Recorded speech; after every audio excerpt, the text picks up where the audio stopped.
নমস্কার বন্ধুরা, আমি আজকে নিয়ে এসেছি আবার একটা রান্না। তো আজকে আমি করব কচু শাক। এই যে কালো কচু শাকটা, এই কালো কচু শাকটা আপনারা যদি পান এটা জরুর খাবেন। এই কালো কচু শাকটা কিন্তু অনেকই ভালো আর অনেক স্বাদ লাগে। সাদা কচু শাকও আছে কিন্তু ওর থেকে বেশি এইটা বেশি ভালো লাগে। তো আমি কচু শাকটা আজকে নিরামিষই করব, মাছ দিয়ে করব না। আমি কচু শাকটা কাটি, তারপরে আপনাদের দেখাচ্ছি, সঙ্গে থাকবেন। কচু শাক অনেকভাবে খাওয়া যায়, নারকেল দিয়ে রান্না করে খাওয়া যায়। আর নারকেল আছে দেখি, আমি হয়তো নারকেল দিয়ে করতে পারি, এখনও কিছু ডিসাইড করিনি। আগে কচু শাকটা কাটি তারপরে। আচ্ছা, অনেকে দেখি কচু শাকটা সিদ্ধ করে জলটা ফেলে দেয় তারপরে রান্না করে, কিন্তু ওইভাবে তো সব কিছু কচুর যে ভিটামিনটা ওটা তো বেরিয়েই যায়।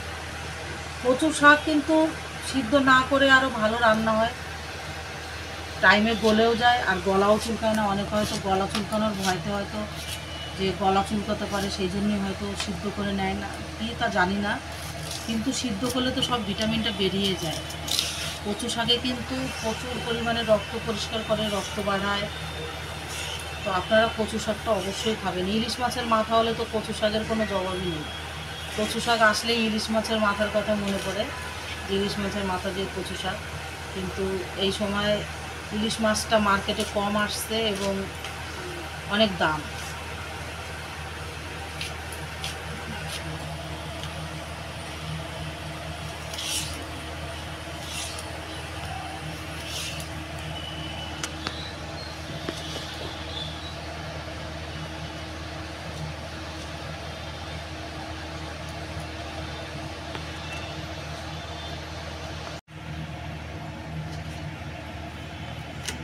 এই কচুর পাতার টক খুব টেস্টি হয়, বানাবো একদিন, আবার ঢালবো আমি বানিয়ে। কচুর পাতার টক অনেকে জানে, অনেকে জানেন না কীভাবে করতে হয়।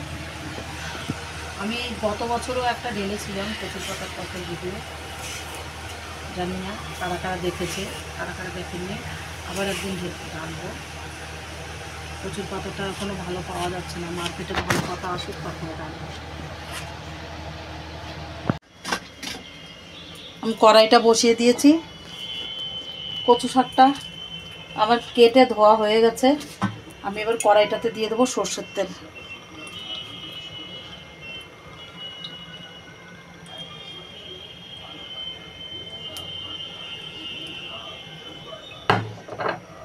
আর এদিকে আমি নারকেলটা ঘষে নিচ্ছি। নারকেল দেবো আর রসুন ফোড়ন দেবো। ছোলা দিয়েও করে খাওয়া যায়। ছোলা দিয়ে আগের দিন ছোলাটা ভিজিয়ে রাখলে ছোলা দিয়েও খুব টেস্টি লাগে কচু শাকটা।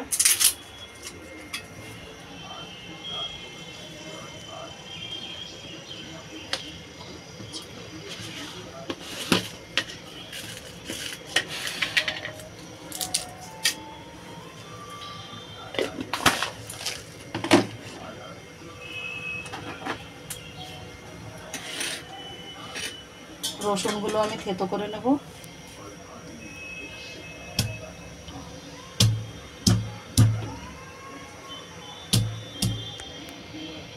দিয়ে দেবো জিরা,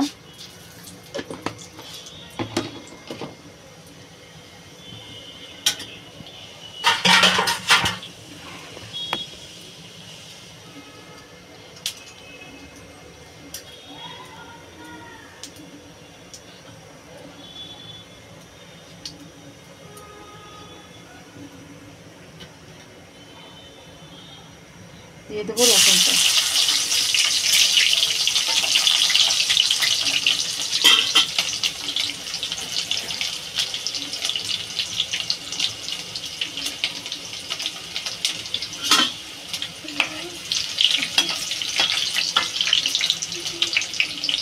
আমি এবার দিয়ে দেবো নারকেলটা।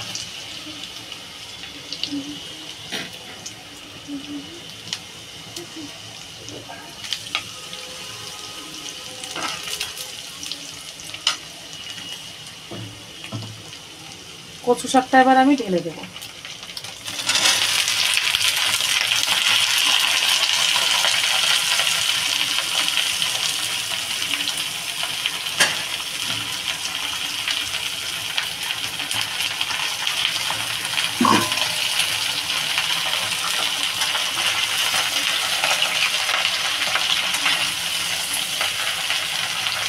কচুর শাকটা যখন কেটে কড়াইতে বসাবেন তখন এক কড়াই হয়ে যায়, 2 মিনিট পরে সেটা একটুখানি হয়ে যায়।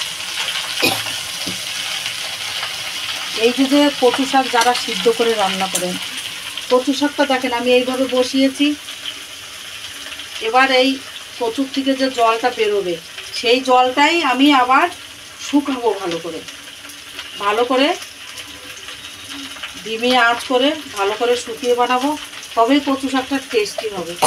ধরো জল দিয়ে সিদ্ধ করলে কি হয়, এবার কচুর ভিতরে জল ভরে যায়, মেন যে জিনিসটা কচুর থেকে সেটা তো বেরিয়ে যায়। হামেশা কচু শাক দেখবেন একটু বেশ সুন্দর, এই কালো কচুটা খাস করে মিষ্টি মিষ্টি লাগে, এটা খেতে খুব ভালো লাগে। তো এই জন্য বলছি কচু সিদ্ধ করে না, কচু এইরকমই রান্না করবেন কচু শাকটা, এতে গলাও চুলকায় না। অনেকে ভয় পান যে গলা চুলকানোর জন্য, আর যদি ওরকম কিছু হয় তাহলে কি করবেন, এই রান্না করার সময় না 2টো আম পাতা দিয়ে দেবেন।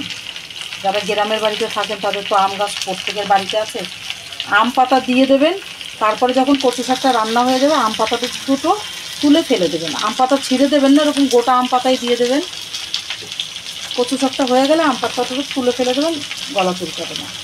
দিয়ে দেবো নুন স্বাদ মতো,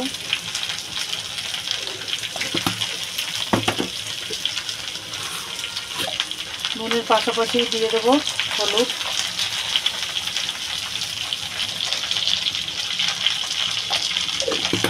অনেকে আমার মা ওরা রান্না করতো কচু শাকে হলুদ দিত না, কচু শাকে কিন্তু হলুদ না দিলেও চলে, কেন কচুর কালারটাই এরকম।